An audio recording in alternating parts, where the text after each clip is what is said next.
खुंटा degree college football गोड़ारे जेगेद आदिवासी माहा मनाव हुई सदकना 9 अगस्ट मेन्दो जेगेद आदिवासी माहा गोटा दुनिया रे को मनाव किया नोंडे हों नोआ खुंटा ब्लॉक और गोपबंधु नगर ब्लॉक रिन आयमागान आदिवासी संगठना कुरुमुटुते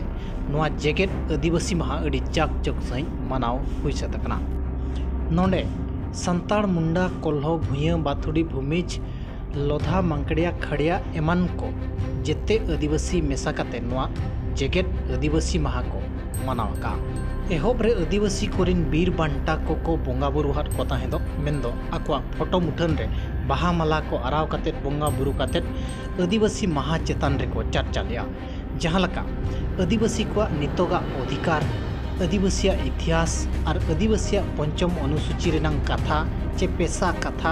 संविधान रे को न्यामकात हक ऐदरी कथा एमान को नोडे अडी गहिर सहित को चर्चा लेया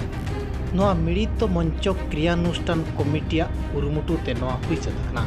जहां रे दो मारांग पेड़ा लेकाते आयार प्रोफेसर चिंतामणि टुडू और गुणमान पेड़ा लेकाते एकाडेमी पुरस्कार न्यामकात महेश्वर सोरेन समाज सेवी श्याम सुंदर हेम्ब्रम